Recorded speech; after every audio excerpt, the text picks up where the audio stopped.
When somebody asks me what the most expensive light bulb I've ever seen was, I don't tell them about some fancy smart home gadget or a crystal chandelier hanging in $1 million mansion. I tell them about an old amber porch bulb that my grandfather screwed into a weathered cedar cabin nearly 60 years ago, because replacing that little bulb without my permission ended up costing an entire homeowners association more money than most people make in several years. Funny thing is, none of it had to happen. All they had to do was knock on my door. My name's Ethan Walker, I'm 36 years old, and I make a living fixing heating and cooling systems around northern New Mexico. It's honest work, the kind where you come home smelling like copper pipe, insulation, dust, and sweat, and I've never had a problem with that. My cabin isn't much to look at either. The paint has faded under decades of desert sun. The gravel driveway has weeds growing through it. The front porch leans just enough to remind me that my grandfather built most of it himself without a contractor in sight. Every board, every nail, every crooked step carries somebody's fingerprints from my family. My grandfather bought the land back in 1964, long before anybody imagined luxury developments stretching across these hills. Back then this was open country. Coyotes at night, jackrabbits in the morning, stars so bright you could walk without a flashlight. Now, everywhere you look, there are oversized stucco homes with imported palm trees that barely survive the climate, fountains running all day, spotless SUVs parked under 3-car garages, and perfectly trimmed lawns that drink more water than the old ranches ever did. Right in the middle of all that sits my little cabin like it forgot what century it belongs to. Some folks wave when they drive past. Others pretend I don't exist. The HOA board. Well, they acted like I was some stain they couldn't scrub off the neighborhood brochure. The funny part was they couldn't really control me. Their association wasn't created until the late 90s, and my property had been sitting there for over 30 years before the first HOA document was ever signed. Lawyers call it grandfathered. The board called it unfair. Every couple of months somebody would mail me another polite little reminder suggesting I upgrade my siding, repaint the porch, install matching landscaping, replace my mailbox with one approved by the architectural committee. I'd toss the letters into the kitchen drawer, make coffee, and go on with my life. I wasn't trying to bother anybody. I just wanted to live on the land my family earned. Then came that Tuesday. I'd spent 11 hours replacing a commercial rooftop unit at an elementary school, and by the time I pulled into my driveway the sun was already dropping behind the mesas. I remember shutting off my truck and noticing something felt wrong.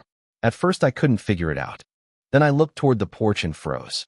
Instead of the soft honey-colored glow I'd seen almost every night since I was a kid, there was this harsh white LED floodlight blasting across the yard like somebody had parked a police cruiser outside my front door. It felt cold, clinical, like my home suddenly belonged to someone else. I walked onto the porch and stared at the fixture for a long second before I even noticed the envelope taped beside the door. Inside was a violation notice. According to the HOA, my original porch lighting no longer matched the neighborhood aesthetic standards. Since I had failed to respond to previous recommendations, the association had corrected the issue and assessed me $200 for the improvement. Pay within 10 days or additional legal action could follow. I actually laughed. Not because it was funny, but because my brain couldn't process that someone had walked onto my property, removed something that belonged to my family, installed their own equipment, and then billed me for the privilege. I unscrewed the new LED and looked around for my old bulb, hoping maybe they'd left it somewhere. Nothing. Gone. That bulb wasn't valuable because it was old.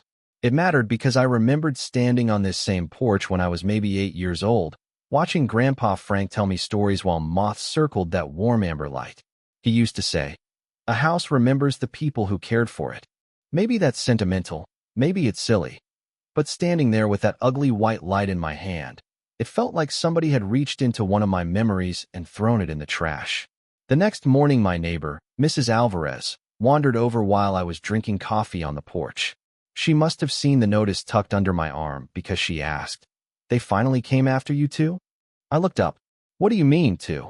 She hesitated before saying she'd seen board members walking around my yard the previous weekend with a maintenance contractor. She assumed I'd hired them. Then she leaned a little closer and lowered her voice. "You know, they've gotten pretty comfortable deciding what belongs to everybody lately." That sentence stayed with me all day. Comfortable. Not angry. Not malicious. Comfortable. Like nobody had ever told them no. That evening, I climbed into the attic looking for an old toolbox that had belonged to my dad. Instead, I found a dusty cardboard tube tied with faded blue twine. Inside was the original boundary survey from 1987 after my father refinanced the property. Hand-drawn notes. Official measurements. Steel survey pins marked on every corner. I spread the map across my kitchen table, poured another cup of coffee, and just stared at it while the house sat unusually quiet around me. Something inside me kept whispering the same question. If they were bold enough to replace something hanging on my front porch without asking, what else had they decided they owned?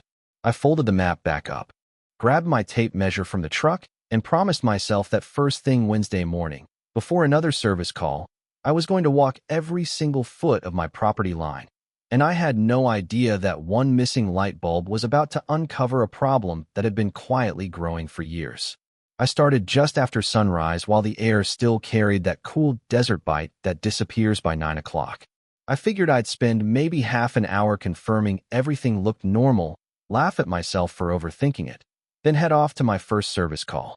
Instead, 30 minutes turned into 3 hours, and by the time I climbed back into my truck, I wasn't wondering whether the HOA had crossed the line anymore. I knew they had.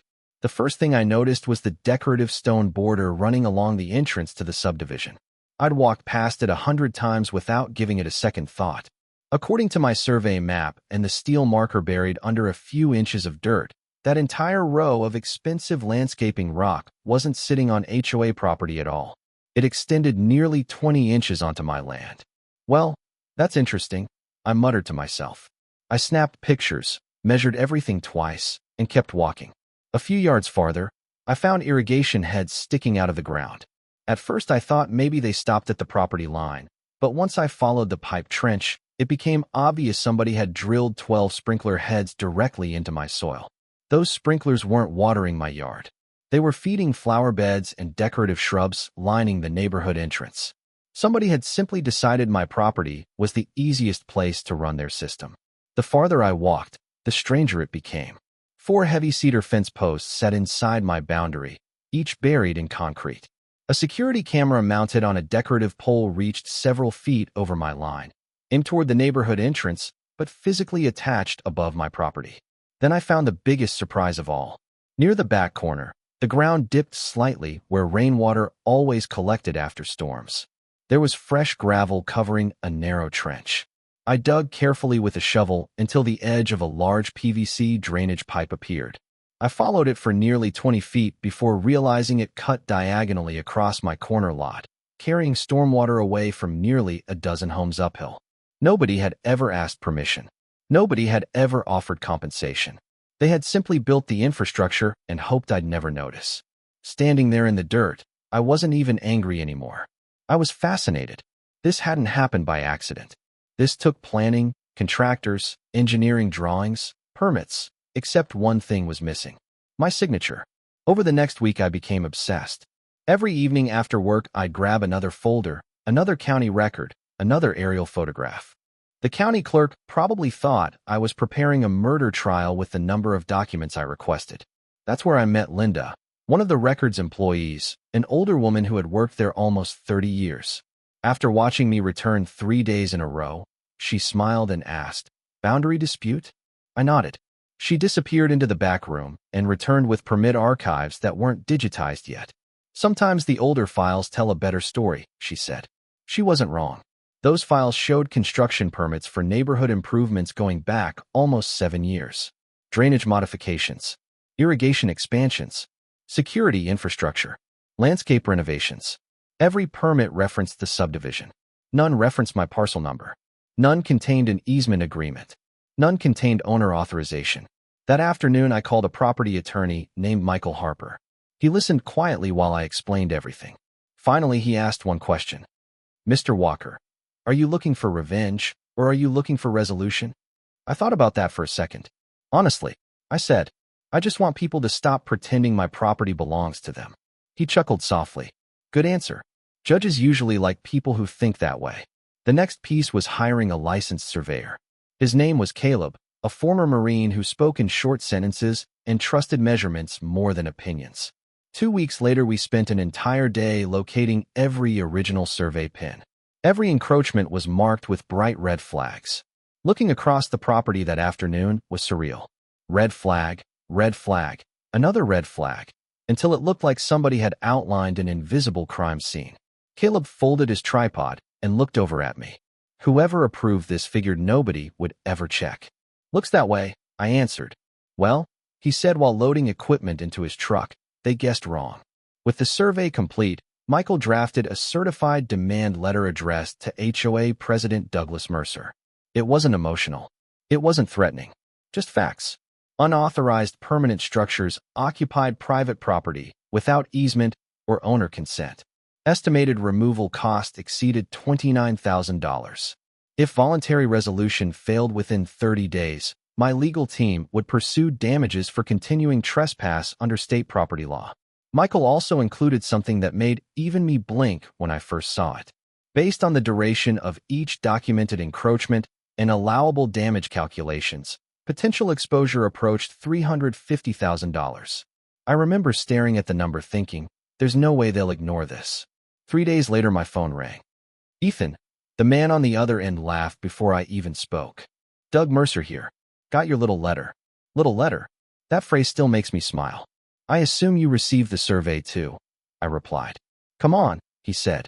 It's landscaping, sprinklers, drainage, neighborhood improvements. You're really going to court over rocks. I leaned back in my chair. No, Doug.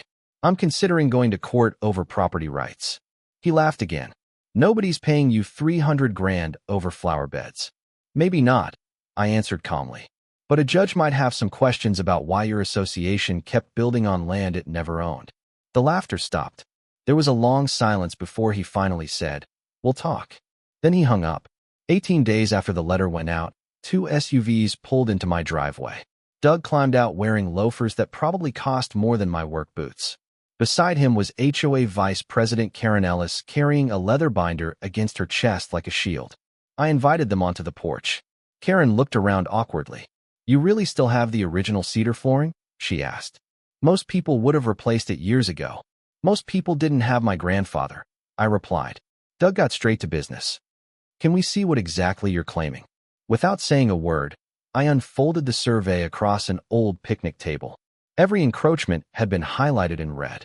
Measurements, dates, photographs, permit references, county records, Caleb's certification, Michael's legal summary. Doug's confidence faded page by page. Karen flipped through the documents, then quietly said, The irrigation supplies 8 homes. I nodded. I know. The drainage system protects at least 12 backyards from flooding. I'm aware. She looked almost relieved, as if she'd found the winning argument. Then surely you understand why removing everything would hurt the neighborhood. I looked her right in the eyes. Karen, understanding why you wanted my land isn't the same thing as giving it to you. She didn't answer. Doug tried another approach. Nobody intentionally trespassed. Maybe, I said, but somebody intentionally never asked. The conversation stalled after that. They left looking nothing like the confident executives who had arrived 20 minutes earlier. A week later, we sat inside a mediation room downtown. Long polished conference table. Pitcher of water nobody touched. Lawyers on one side. HOA board members on the other. I counted 7 people wearing suits. I showed up in clean jeans and work boots because I'd come straight from replacing a furnace blower motor. Michael slid our settlement proposal across the table. $45,000 for unauthorized use of private property. A 15-year recorded easement allowing the existing infrastructure to remain. Annual payments equivalent to $1,200 per month for continued use. Immediate removal of the security camera and fence encroachments. Reimbursement of the $200 violation fine. Permanent exemption from architectural enforcement against my original cabin. Written acknowledgement that no future installations could cross my property without my signed approval. Public apology published in the community newsletter. Doug barely finished reading before pushing the papers back across the table. This is extortion. Michael didn't even blink. No, he replied evenly. Extortion is demanding money without legal basis. This is a settlement offer supported by surveys, county records, construction history, and state property law. If my client declines settlement, we'll simply request removal of every unauthorized improvement and proceed with litigation. One of the board members whispered something under his breath. Another started flipping nervously through the survey packet again. Then Michael added the sentence that changed the entire room. Ladies and gentlemen, infrastructure does not become legal simply because it's convenient. Convenience has never transferred ownership. Nobody spoke for several seconds. I could almost hear people recalculating their confidence. Doug finally looked across the table at me instead of my attorney. You'd really make us tear all of it out? I answered as honestly as I could. I'd rather not. I just wanted someone to treat my property the same way they'd expect theirs to be treated. The room fell quiet again.